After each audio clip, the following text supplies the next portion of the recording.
नियम सबके लिए। परिवहन सुचारू रूप से चलाने के लिए कुछ नियम होते हैं और हम इनका पालन करते हैं।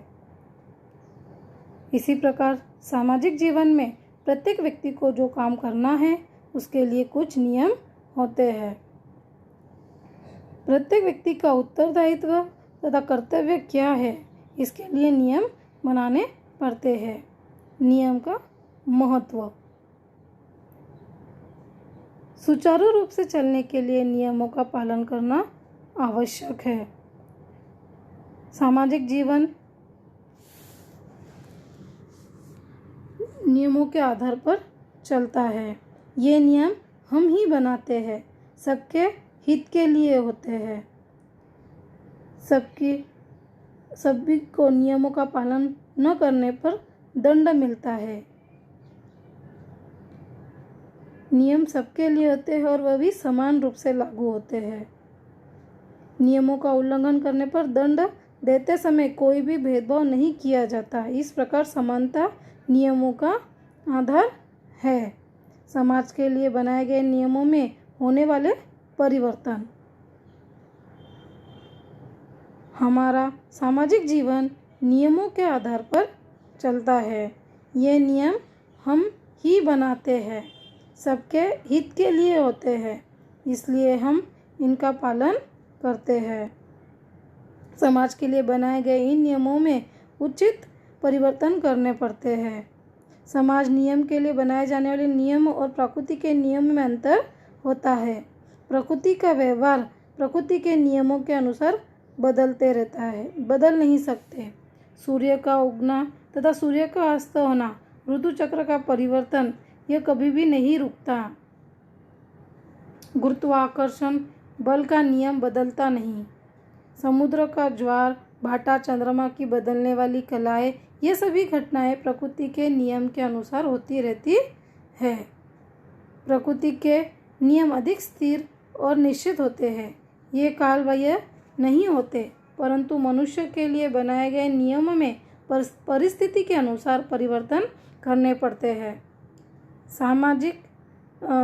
समाज के लिए जो नियम बदल जाते हैं वह अंग्रेजी शासन के अधीन था। उस समय के नियम अलग थे। हमें स्वतंत्रता मिलने के बाद परिस्थितियां बदली और उसके अनुसार सामूहिक जीवन के नियम भी बदले। उदाहरण के तौर पर जब स्वतंत्रता मिली तब 21 वर्ष के समय मतदान कर सकते थे, लेकिन 1988 में 18 वर्ष पूर्ण होने पर हम मतदान कर सकते हैं। यह बात हमें हमेशा ध्यान में रखना है कि अपने घर में लड़का या लड़की, स्त्री और पुरुष दोनों भी समान होते हैं। उनके विकास के समान अवसर मिलने भी चाहिए।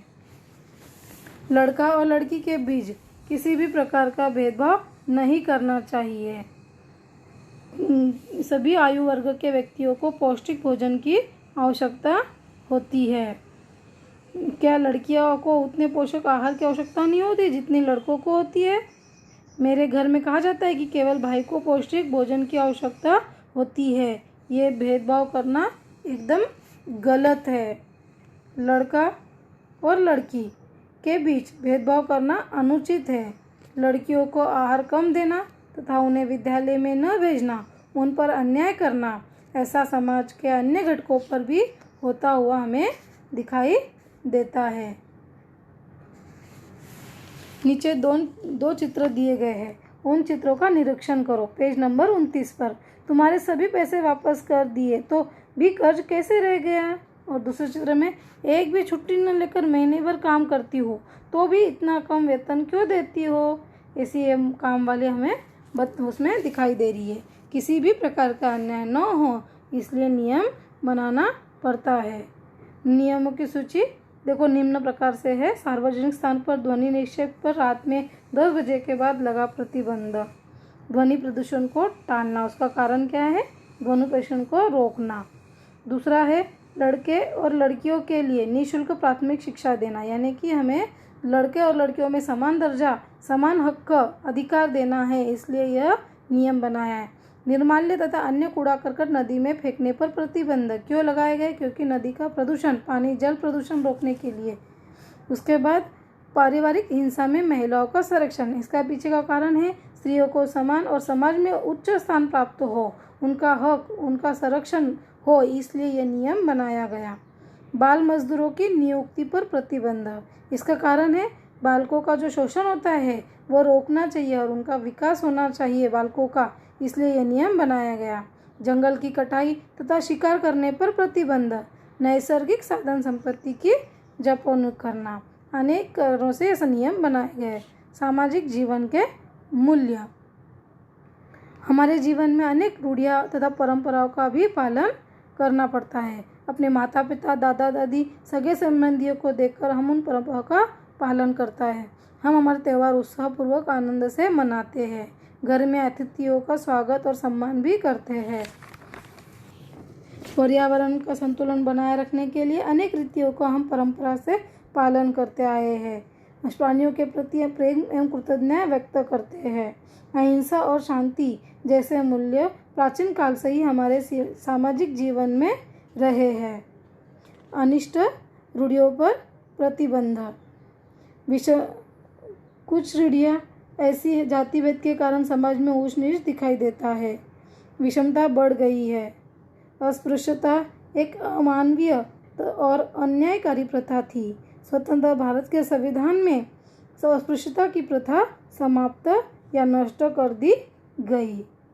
अनिष्टकारी रूढ़ियों का निर्मूलन करना पड़ता है। हमारे देश में सती प्रथा तथा बाल विवाह जैसे रूढ़ियों तथा प्रथाओं पर कानून बनाकर प्रतिबंध लगा दिया गया।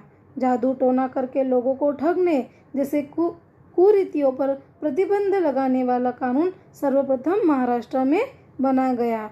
विवाह में दहेज लेने की प्रथा कानून द्वारा प्रतिबंध लगा दी गई। गलत रूढ़ियों की परंपराओं पर समाज के कुछ लोगों की उपेक्षा थी। इस गरीबी बढ़ती गई। गरीबी और शिक्षा का अभाव हमारे सामाजिक जीवन की बड़ी बाधाएं बन गई। इसे दूर करना चाहिए, ही तभी हम सब आगे बढ़ सकते हैं। वे शिक्षा प्राप्त नहीं कर सकते, इसलिए हमें इस नियम का थोड़ा सा ध्यान रखना आवश्यक है। पर्यावरण का संरक्षण। पर्यावरण का संरक्षण कानूनन आवश्यक है। हम अनेक बातों की प्रकृति पर निर्भर है। हमारी अनेक आवश्यकताएं की पूर्ति प्रकृति के कारण होती है। हमारे बाद आने वाली पीढ़ियों के लिए भी प्राकृतिक संसाधन की आपूर्ति होना चाहिए। इसके लिए हमें इन संसाधनों का संरक्षण करना आवश्यक है। इनका उपयोग सावधानीपूर्वक करना चाहिए। हमारे समाज सुधारक के कार्य।